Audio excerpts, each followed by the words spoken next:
Graça e paz, amados irmãos e santos ouvintes da palavra de Deus. Como vão vocês? Queridos, a palavra de Deus, ela foi enviada com uma finalidade, com um propósito. Propósito de nos ensinar a verdade. Propósito de nos aperfeiçoar por sua doutrina. O que nós conhecemos hoje como o anúncio das boas novas, em hebraico, Beserut, diz respeito à manifestação da vontade, do propósito de Deus para com a nossa vida. As pessoas entendem, evangelho simplesmente como o anúncio de uma boa nova, mas não compreendem o que realmente é contido nessa boa nova, que é justamente a revelação de Deus, de sua vontade, contida nas Escrituras.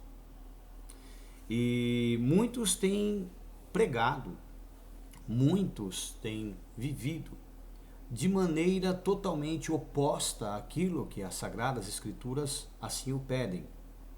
E, enganosamente, têm se vangloriado de uma salvação que sequer contemplaram. Isso é uma pena. Isso é uma pena. Então, hoje nós trataremos exatamente disso. Será mesmo que, se o indivíduo continua na prática do pecado, ele será salvo? Será que é uma verdade isso que tem sido dito aí fora, pregado em cima dos púlpitos, onde exclamam abertamente: todos nós somos pecadores. Ninguém é igual a Jesus. Ninguém é perfeito. Veremos hoje, pela palavra de Deus, se isso que tem sido dito é verdade. Então, para que nós possamos adentrar neste assunto, que eu julgo que não haveria sequer necessidade se não houvessem os falsos profetas, eu peço que você se inscreva no canal, que você possa compartilhar os nossos vídeos, assista nossos vídeos, dê o seu like, o famoso joinha. Você pode refutar, porque você não tem o direito de concordar, mas que essa refutação ela seja fundamentada na palavra de Deus. Então, que você possa aí deixar versículos pelos quais você se utilize para refutação, ok? Também peço que, ao concordar, faça o mesmo. Até porque a nossa crença aqui, a nossa, a minha e dos meus ouvintes, aí, espectadores, não é como do sistema religioso. A nossa crença não é baseada em ensinos superficiais, em crendices que não têm embasamento bíblico. Toda a nossa crença é sustentada na palavra de Deus e pela palavra de Deus. Então, para que você possa refutar, eu peço que na nossa crença você possa fazê-lo com versículos bíblicos, lógico, plausivelmente, dando uma explicação óbvia e não tentando usar versículos isolados ou distorcendo, porque nós aqui não pregamos nada fora de contexto, ok? Clique também no sininho para que você possa ser notificado de novos vídeos. E agora, adentremos neste assunto. Será mesmo que não existe um justo sequer? Será mesmo que o indivíduo que continua na prática do pecado após ter ouvido a verdade tem realmente salvação? Veremos tudo isso agora. Abram as suas Bíblias comigo.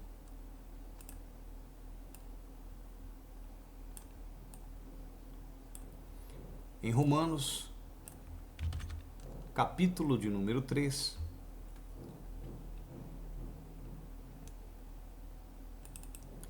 a partir do versículo de número 9. Romanos 3, a partir do versículo de número 9. Diz assim: pois que somos nós mais excelentes? Paulo exclama: de maneira nenhuma. Nós quem? Os judeus, né? De maneira nenhuma.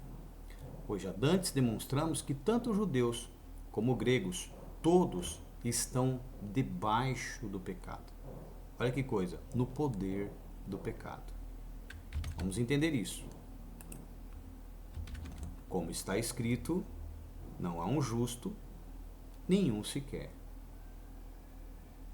E muitos, baseados nesses 2 versículos, alegam que Paulo estava conformando as pessoas a uma vida pecaminosa. Ou seja, deixando claro que não haveria salvação somente, ou que seria somente para um santo, ou que ou que fosse impossível ser santo e que todos eram pecadores, enfim, inventam uma série de artifícios baseados aí em versículos isolados. Mas eu quero continuar esta leitura, até porque ela é extensa nesse capítulo e você há de entender que eles estão totalmente equivocados. Essa interpretação da salvação de uma pessoa que continua na prática do pecado, ela é demoníaca, tá bom? Vamos lá. Não há ninguém que entenda, não há ninguém que busque a Deus. Isso é uma verdade? Você busca a Deus? Você entende a palavra? Bom, então você já vê que Paulo se refere a alguns e não a todos. E você vai entender no decorrer. Todos se extraviaram, todos quem? E juntamente se fizeram inúteis. Não há quem faça o bem, não há nenhum sequer. Você se enquadra nisso aqui? Acredito que nem todos que estão lendo se enquadrem, assim como eu também não. A sua garganta é um sepulcro aberto, com a língua tratam enganosamente, peçonha de áspides está debaixo dos seus lábios. Cuja boca está cheia do quê? De maldição e amargura. A minha não está assim. Então Paulo falava, ou tratava, com pessoas dentre o seu povo, judeus, como dentre os gentios, que assim viviam. Os seus pés são ligeiros para derramar sangue. Em seus caminhos há destruição e miséria. No seu há, também no meu também não é assim. Vamos lá. Não conhecem o caminho da paz. Eu conheço. Não há temor de Deus diante dos seus olhos. Há diante do meu e acredito que no de vocês também. Então, esse trecho, né, como vocês podem perceber a partir do versículo de número 9, pois que somos nós mais excelentes, nós judeus?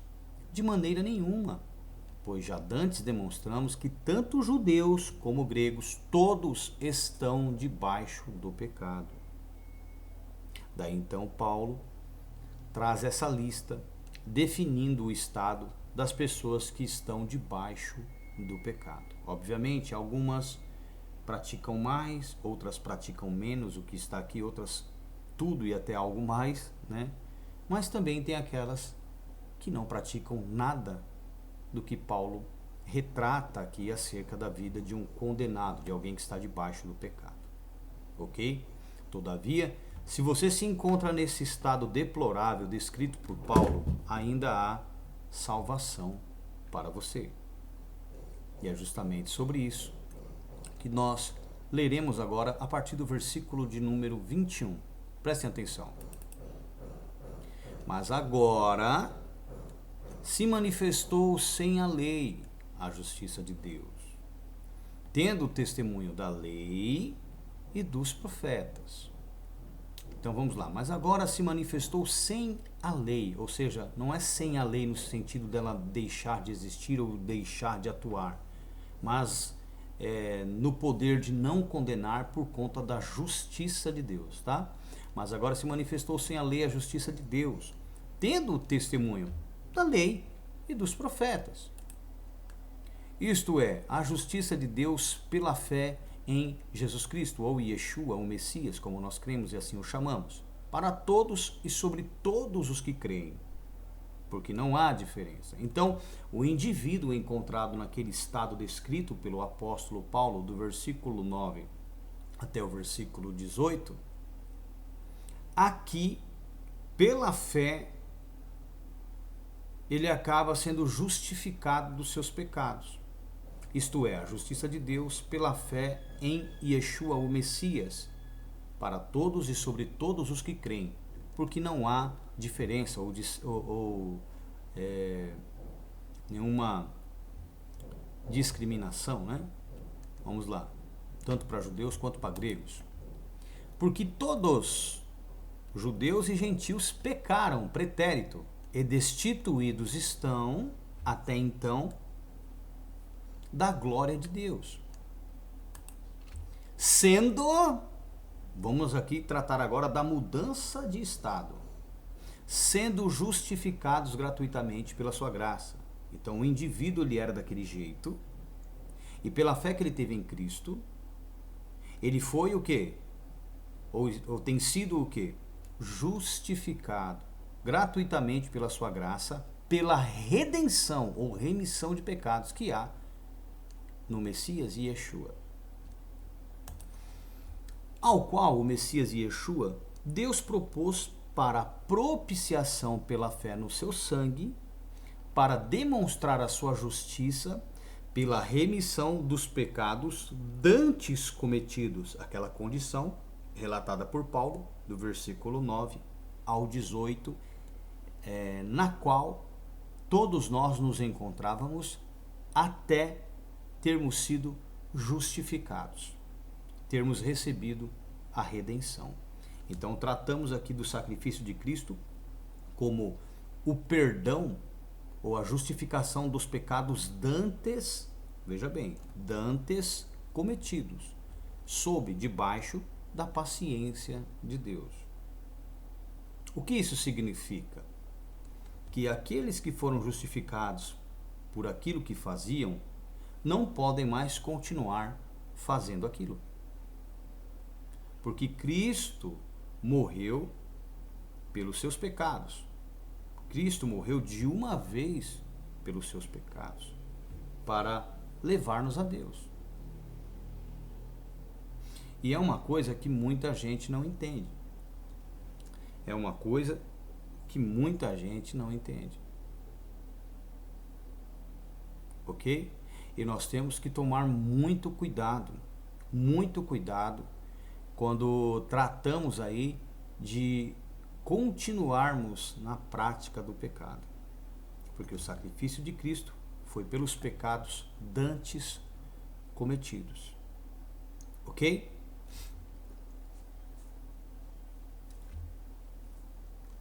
Até porque, meus amados irmãos, quem pratica o pecado, né, ou chamado pecador, ele não pertence a Deus. Vamos ver isso? O que diz aí? 1 João 3,9, na versão revista e corrigida. Quem comete, não é o que comete, tá? O correto é isso aqui, ó, revista e atualizada. Aquele que pratica o pecado procede, né? Ou pertence ao diabo. Porque o diabo vive pecando desde o princípio. Para isto se manifestou o Filho de Deus. 2 pontos. Para o quê? Para destruir as obras do diabo. Para arrancar de nós o comportamento pecaminoso. Então nós deixamos de ser do diabo quando nós paramos de cometer o pecado, de praticar o pecado. Entenderam isso? Aquele que pratica o pecado procede do diabo, porque o diabo vive pecando desde o princípio. Para isto, por este motivo, o Filho de Deus se manifestou. 2 pontos. Para qual motivo? Para destruir as obras do diabo, para retirar da nossa vida aquilo que lhe dá poder sobre nós. Então, o Senhor, por meio da pregação e por meio do seu sacrifício, ele nos perdoou, né, com o seu sacrifício, das nossas obras que nos colocavam debaixo do poder de Satanás, e pelo seu evangelho ele nos ensina a vivermos livres do poder do diabo. Para que isso seja possível, é necessário que nós não voltemos a ter as obras dele, ou seja, os pecados. Tá certo? Então, quem pratica o pecado procede do diabo, não procede de Deus, não pertence a Deus. Ok? Então, todos os pastores que em cima do púlpito têm ensinado as pessoas todos nós somos pecadores e as tem conformado nessa ideologia, subliminarmente é como se lhe dissesse: todos nós pertencemos a Satanás, amém, igreja? E a igreja fala amém, se coloca debaixo dessa maldição. Geralmente quem prega esse tipo de doutrina são homens fracassados espiritualmente, homens que buscam a esperança no vento e não têm nenhum fundamento sólido para confirmar a sua salvação. Homens que não têm vivido como o Senhor e os seus apóstolos viveram. Homens que são entregues aos desejos da carne. Homens que vivem debaixo do poder de Satanás. E por conta disso, na sua carnalidade, pregam o evangelho do engano para seduzir os fracos e colocá-los ou prendê-los neste jugo maligno que é o poder de Satanás. Versículo 9. Todo aquele que é nascido de Deus não vive na prática do pecado. Olha que coisa. Pois o que permanece nele, Marcos 8:11, é a divina semente, a palavra de Deus. Ora, esse não pode viver pecando. Por quê? Porque é nascido de Deus. Então, o nascido de Deus, ele não vive na prática do pecado. Tá certo? O nascido de Deus não vive na prática do pecado. Quem vive na prática do pecado, ou o chamado pecador, pertence a Satanás. Nós somos justos. Nós somos santos. Tá? Porque fomos santificados pelo sacrifício de Cristo. E temos conservado essa santificação por meio da doutrina do Evangelho, que nos leva à imagem do Filho de Deus. Não permitam que as pessoas vos enganem com heresias, com distorções, querendo conformá-los a uma vida condenada, a uma vida fracassada espiritualmente. Tá certo? Muitas pessoas me perguntam, né? O que vem a ser o pecado? O pecado, meu amado irmão e irmã, nada mais é que a transgressão da lei de Deus. Todo aquele que pratica o pecado também transgride a lei, porque o pecado é o quê? A transgressão, a desobediência à lei de Deus. Vamos lá. Então, Cristo morreu na cruz pelas nossas transgressões. Transgressões a quê? A lei de Deus. Essas transgressões nada mais são que os pecados. Então, a transgressão dos mandamentos da lei de Deus são os pecados. E Cristo morreu pelos nossos pecados, por nossas transgressões à lei de Deus. Ok? Então, você tem que ter este entendimento. O que é o pecado? É a transgressão da lei. Cristo foi condenado pelas nossas transgressões. Ele serviu de sacrifício pelas nossas transgressões. Que transgressões? A lei. Então, a transgressão da lei é o pecado. Os pecados dantes cometidos. A vida transgressora que levávamos consciente ou inconscientemente aos mandamentos de Deus. A lei de Deus. Tá certo? Isso aqui é só para você entender. Por que eu estou dizendo isso? Porque em Romanos, capítulo 2, a partir do versículo 12, o apóstolo Paulo diz assim: assim, pois, todos os que pecaram sem lei, ou seja, sem ter o conhecimento do que era o pecado, sem lei perecerão, serão condenados mesmo assim. E todos os que com a lei pecaram, mediante a lei serão o quê? Julgados por isso, por aquilo que fizeram, por sua transgressão. Versículo 13. Porque os simples ouvidores da lei, vou colocar até na versão revista e corrigida para ficar melhor para você entender, porque os que ouvem a lei não são justos diante de Deus, mas os que praticam a lei hão de ser justificados. Logo, olha só, quem são os justificados? São aqueles que Cristo serviu de sacrifício pelos pecados dantes cometidos, pelas suas transgressões cometidas outrora à lei de Deus, né?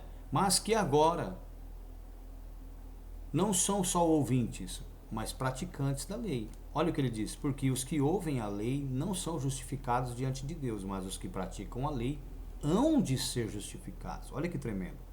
Então, quem é que vai ser justificado? O que eu quero que você entenda é o seguinte. Nós estamos falando aqui de duas justificações. A primeira é aquela dos pecados dantes cometidos. E esta segunda é aquela para aqueles que se conservaram na irrepreensão, ou seja, que ouviram e têm praticado a lei, têm garantido a sua salvação e no dia do juízo hão de ser justificados. Porque não só foram justificados dos pecados dantes cometidos, das transgressões da lei dantes cometidas pela fé no sangue de Cristo, no sacrifício de Cristo, né, dos pecados dantes cometidos, mas como se mantiveram na prática da lei, como deveria ser. Porque não faz o menor sentido Cristo ter morrido pela nossa transgressão à lei, para que nós continuássemos transgredindo-a. Estaríamos desvalidando todo o seu sacrifício na cruz. Então tomem cuidado também com os pregadores da abolição da lei, porque se a lei é abolida, o pecado ele é legalizado, porque pela lei veio o pleno conhecimento do pecado.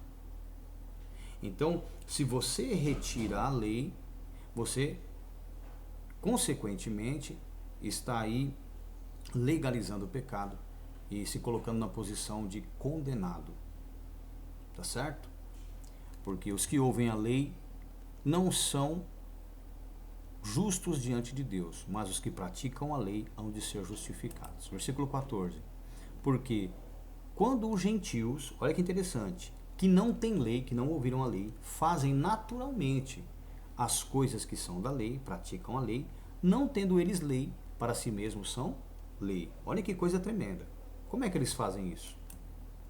Os quais mostram a obra, a prática da lei escrita no seu coração, testificando juntamente a sua consciência e os seus pensamentos, quer acusando-os, quer defendendo-os.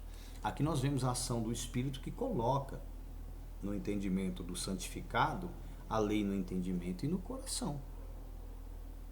Certo? Aonde ele tem consciência do que está fazendo. E Paulo diz: no dia em que Deus há de julgar os segredos dos homens por Jesus Cristo, segundo o meu evangelho. Então, olha só. Os quais mostram a obra da lei escrita no seu coração, testificando juntamente sua consciência e os seus pensamentos, quer acusando-os, quer defendendo-os, no dia em que Deus há de julgar os segredos dos homens por Jesus Cristo, Yeshua o Messias, segundo o meu evangelho. Então, segundo o evangelho de Paulo pregado aos romanos, não há abolição de lei. Pelo contrário, ele deixa bem claro que os praticantes da mesma hão de ser justificados. Como nós lemos aqui, ó. Porque os que ouvem a lei não são justos diante de Deus, mas os que praticam a lei hão de ser justificados. Porque quando os gentios, que não têm lei, fazem naturalmente as coisas que são da lei, não tendo eles lei, para si mesmos são lei. Os quais mostram a obra, a prática da lei escrita no seu coração, testificando juntamente a sua consciência e os seus pensamentos, quer acusando-os, quer defendendo-os, no dia em que Deus há de julgar os segredos dos homens por Yeshua o Messias, segundo o meu evangelho. Então, segundo o evangelho de Paulo, aquele que foi perdoado por Cristo, como nós lemos no Romanos capítulo 3, versículo de número 25, certo? Dos pecados dantes cometidos, ele há de ser justificado diante de Deus se praticar a lei de Deus, certo? E o gentio recebe a lei no entendimento e no coração quando ele recebe o perdão e recebe o Espírito Santo, porque aí o Espírito Santo coloca no entendimento dele, coloca no coração dele. Entenderam? Até porque a pessoa que vive na prática do pecado, meu amado irmão, minha amada irmã, não conhece a Deus. 1 João, capítulo 3, versículo 6. Qualquer que permanece nele não peca ou não pratica pecado. Todo aquele que permanece nele não vive pecando. Todo aquele que vive pecando não ouviu, nem o conheceu. Então, quem conhece a Deus? O santo, o justo. Entenderam? Só o santo, o justo é que conhece a Deus. Muitas pessoas se enganam achando que hão de ser salvas na prática do pecado. Não serão. Não serão salvas. Percebemos que tem muita gente equivocada. Tá? Muita gente equivocada. Até porque quem vive na prática do pecado sequer verá Deus. Hebreus 12, 14. Seguir a paz com todos e o quê? E a santificação, sem a qual o quê? A santificação, ninguém verá o Senhor. Logo, 1 João 3,6, todo aquele que permanece nele, ele não vive pecando, todo aquele que vive pecando não o viu, nem o conheceu. Por isso que as igrejas hoje estão perdidas. Elas servem o diabo pregando a Bíblia, atribuindo os feitos, o evangelho, a Satanás, pensando que ele é o pai do Senhor. Porque eles não conhecem a Deus. Porque nosso Deus é santo. E quem pratica o pecado, se conheceu Deus, o abandonou. Entenderam? Porque um indivíduo que tem um relacionamento com Deus sabe da importância da santidade na sua vida. 1 Pedro capítulo 1, versículo de número 13. Vamos lá? O que diz aí? Por isso, cingindo o vosso entendimento, sede sóbrios e esperai inteiramente na graça que vos está sendo trazida na revelação de Yeshua, o Messias. Vamos ler de novo? Por isso, cingindo o vosso entendimento, sede sóbrios, conscientes, e esperai inteiramente na graça que vos está sendo trazida na manifestação, na revelação de Yeshua, o Messias. Como filhos da obediência, não vos amoldeis às paixões que tinhais anteriormente na vossa ignorância, quando vocês não tinham esta informação. E a respeito disso, nós já voltaremos para cá, tá? Para Pedro 1,14.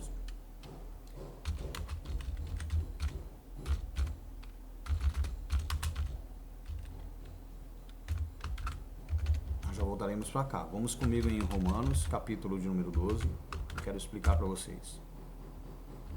Prestem bem atenção. Por isso, cingindo o vosso entendimento, sede sóbrios e esperai inteiramente na graça que vos está sendo trazida na revelação de Jesus Cristo, certo?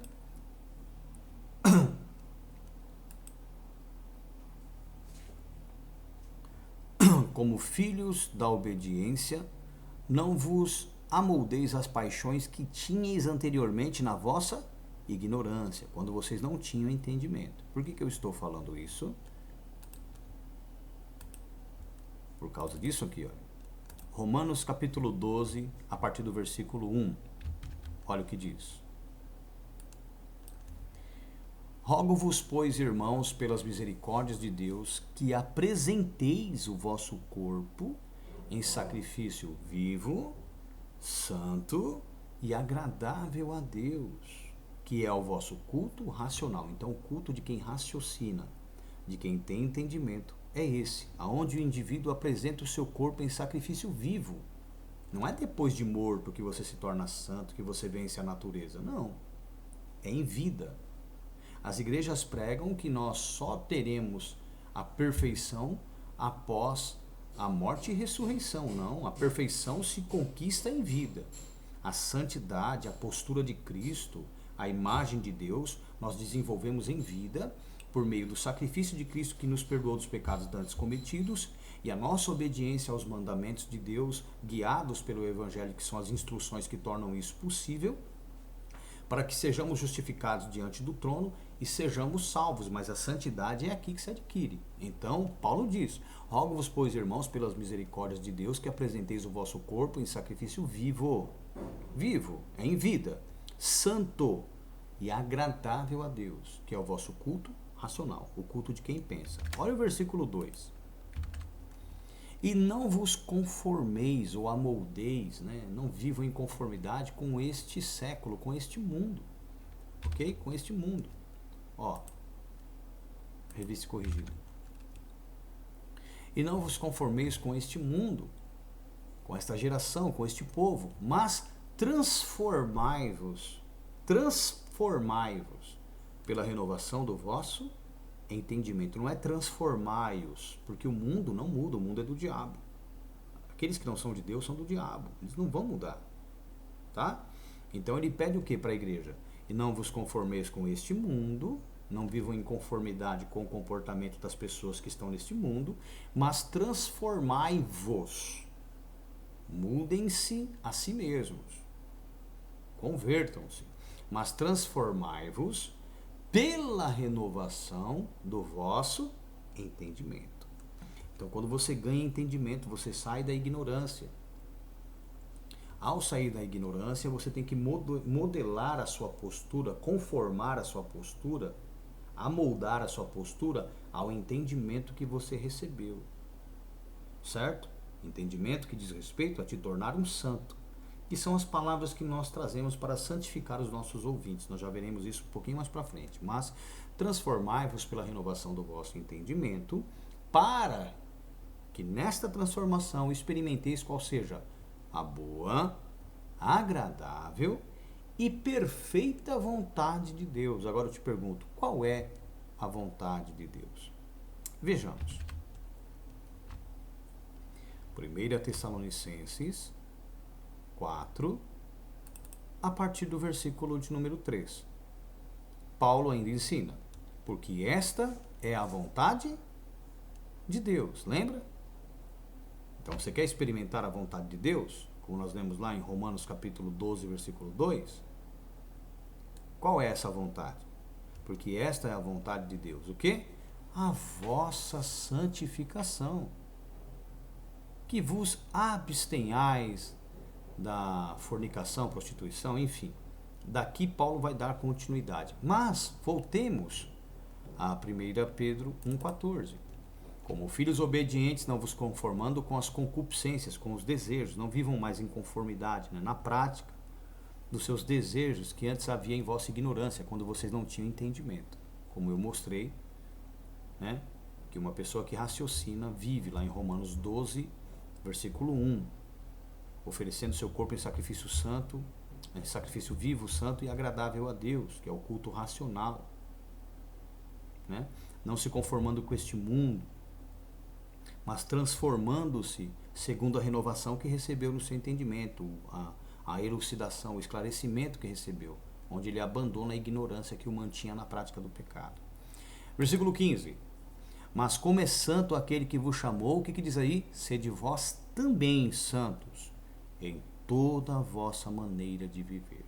Então, é possível ser santo, pastor? Sim, é possível. Todo aquele que prega contra isso, ele está contrariando a doutrina de Cristo. É alguém carnal, escravo de seus desejos e que enganosamente tem se conformado a uma vida condenada e colocando os crentes em sua fé condenados no mesmo barco. Certo? Versículo 16. Porque escrito está, sede santos, porque eu sou santo. Agora, voltemos lá para 1 Tessalonicenses, a partir do versículo de número 1, aonde Paulo diz. Lembra que eu falei que as informações que nós damos santificam os ouvintes. Então, olha só. Finalmente, irmãos, vos rogamos, exortamos no Senhor Yeshua, que assim como recebesses de nós, de que maneira convém andar, ou seja, viver e agradar a Deus, assim andai, vivais, para que continueis a progredir cada vez mais. Porque vós bem sabeis que mandamentos ou ordens vos temos dado pelo Senhor Yeshua. Porque esta é a vontade de Deus, a vossa santificação, que vos abstenhais da prostituição. Vamos continuar? Aqui, ó, porque esta é a vontade de Deus, a vossa santificação. 2 pontos, porque Paulo vai dar definição do que é a santificação. Então ele diz, começa, que vos abstenhais da prostituição. Que cada um de vós saiba possuir o seu vaso, o seu corpo, em santificação e honra. Lembra do culto racional? Onde oferecemos o nosso corpo em sacrifício vivo, santo e agradável a Deus? Pois é. Versículo de número 5. Não na paixão de concupiscência, desejos, como gentios que não conhecem a Deus. Está vendo? Ninguém oprima ou engane o seu irmão em negócio algum, porque o Senhor é vingador de todas estas coisas. Não é de todas estas coisas, mas de todos estes, os quais as pessoas têm enganado. Como também antes vos dissemos e testificamos.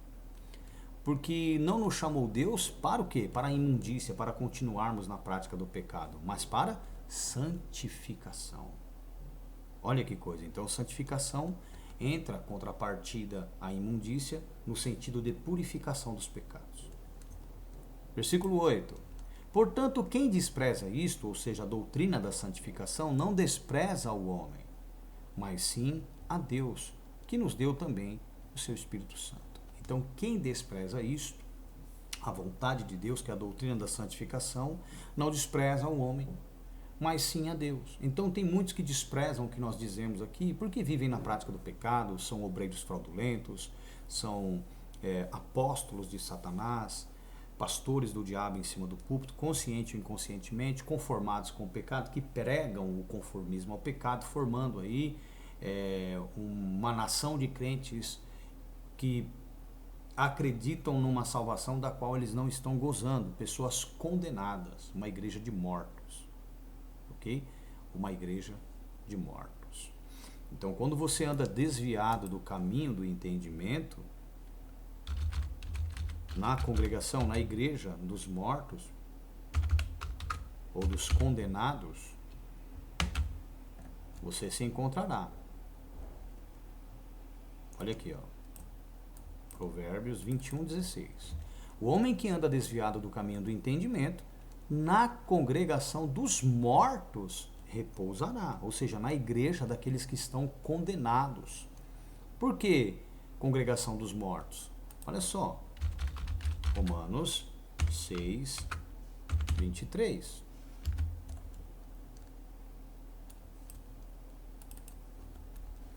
Porque o salário, o que você recebe, né, do pecado é a morte, mas o dom gratuito de Deus é a vida eterna por Cristo Jesus, ou pelo Messias Yeshua, nosso Senhor. Então, a congregação dos mortos, ela é composta por aqueles que andam desviados do caminho do entendimento, desse entendimento que eu estou te passando agora, que é a vontade de Deus para a nossa vida, a nossa santificação. 1 Tessalonicenses 4:3. Porque esta é a vontade de Deus, a vossa santificação. Ok? E quem despreza isso, olha só, despreza Deus. Portanto, quem despreza isto o que? A vontade de Deus, a doutrina da santificação, não despreza o homem, mas sim a Deus, que nos deu também o seu Espírito Santo. Ok? E tem muitos que não percebem, né, o estado em que se encontram. Tem muitos aí achando que hão de ser salvos vivendo do jeito que acham melhor. Só que veja bem, abra comigo aí em Salmos 1, versículo de número 5. Olha o que diz. Pelo que os ímpios, aqueles que não têm conhecimento da palavra de Deus, não subsistirão no juízo, ou seja, no juízo serão condenados. Nem os pecadores permanecerão aonde? Na congregação dos justos, dos justificados, dos santos. Então, hoje quando você entra num lugar e vê uma par de gente ali com aparência de crente, mas na prática do pecado, ali é uma congregação de mortos, como nós lemos em Provérbios 21, versículo de número 16. Pessoas que andam desviadas do entendimento. Olha, o homem que anda desviado do caminho do entendimento, na congregação dos mortos, dos pecadores, repousará. E na congregação dos justos, eles não têm lugar. Olha só, pelo que os ímpios não subsistirão no juízo, serão condenados, nem os pecadores na congregação dos justos, eles não vão subsistir, não permanecerão na congregação dos justos, aonde estão os santos. Eles não conseguem conviver com os santos. Por isso que quando você vai falar sobre santidade, sempre tem aquele, santo só Jesus, perfeito só Jesus. Já ouviram isso aí? Então, são pessoas fracassadas espiritualmente, pessoas condenadas, que por não conseguirem ser santas, colocam todos no mesmo barco e usam como desculpa o todos, não só para se enquadrarem, mas para englobarem todos os outros na mesma condição de condenados, de pecadores. Tudo isso acontece porque lhes falta o quê?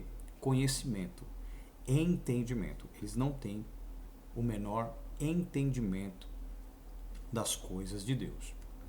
Abra comigo a sua Bíblia em 1 Pedro, capítulo 4, a partir do versículo de número 1. Olha o que o apóstolo Pedro ensina. Ora, pois, já que Cristo, o Messias, padeceu por nós, morreu por nós na carne, armai-vos também vós com este pensamento. Que pensamento? 2 pontos. Aquele que padeceu, que morreu na carne, já cessou do pecado. Então, o indivíduo que continua na prática do pecado, ele não morreu para ele. E o que nós temos que entender, deixa a mãozinha que nós voltaremos para cá. É isso aqui, olha, Romanos, capítulo 6, versículo 7, se não me engano. Vamos lá, Romanos 6, 7. Porque aquele que está morto para o pecado, está justificado do pecado. O que isso significa? Que o cara que continua na prática do pecado, não foi justificado. Continua o quê? Condenado. Aí eu te pergunto, todos os crentes que estão aí na prática do pecado, eles estão salvos, ainda que declarem ser salvos? Obviamente que não, porque só é salvo ou justificado aquele que está morto para o pecado. Se o cara continua na prática do pecado, ele não foi justificado. Ok? Ele não foi justificado. E você tem que entender isso. Hebreus, capítulo 9, versículo, acredito que seja versículo 26. Deixa eu verificar.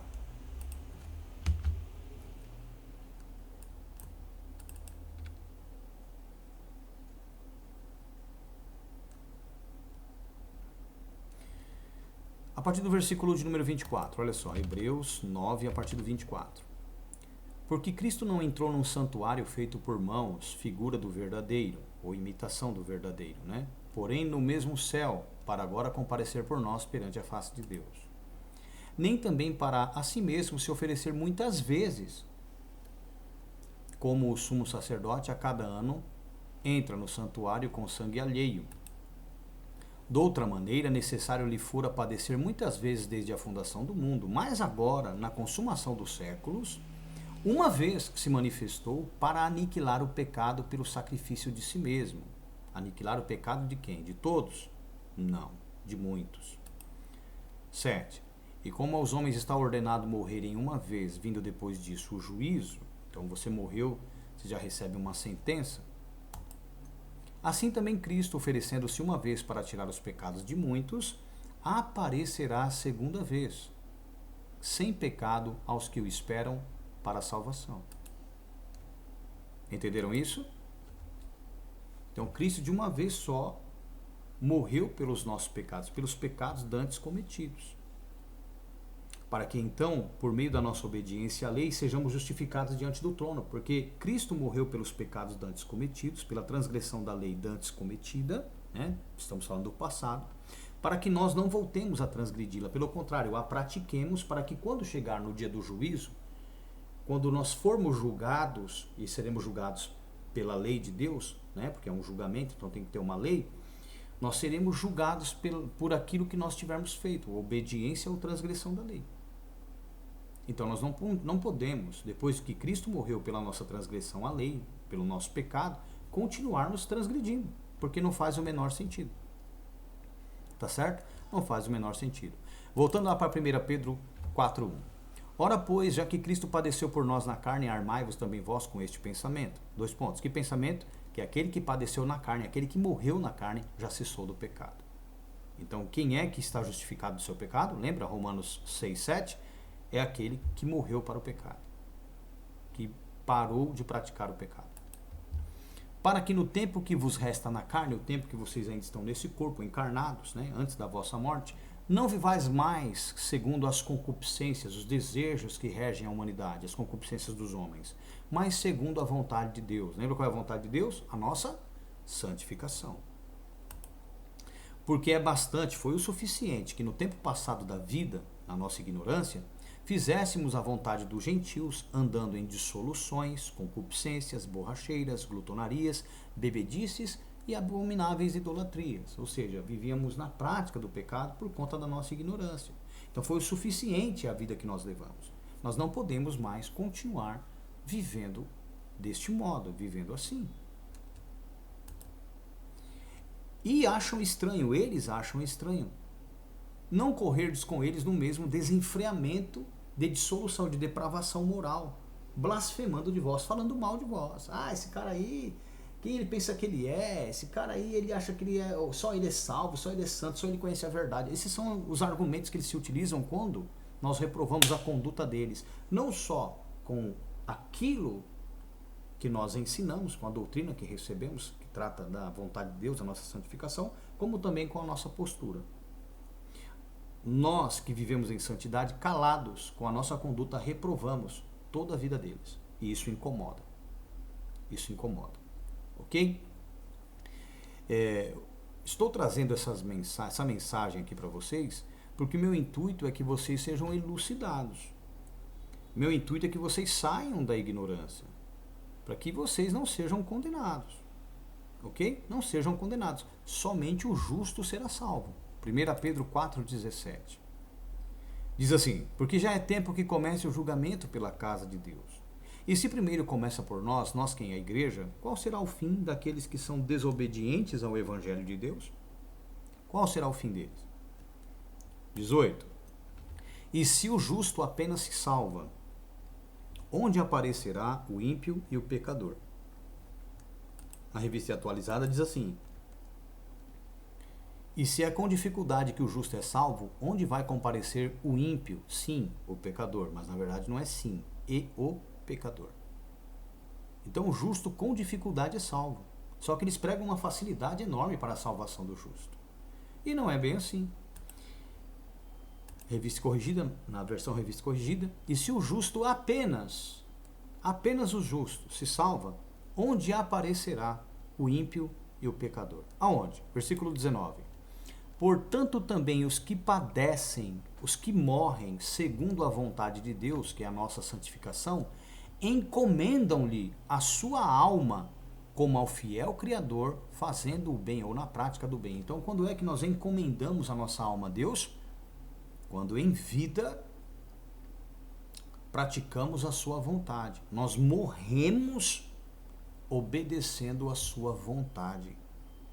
Ou seja, a santificação. Dessa maneira encomendamos a nossa alma a Ele, na prática do bem. Amém, meus amados? Eu espero que os irmãos tenham entendido, espero que os irmãos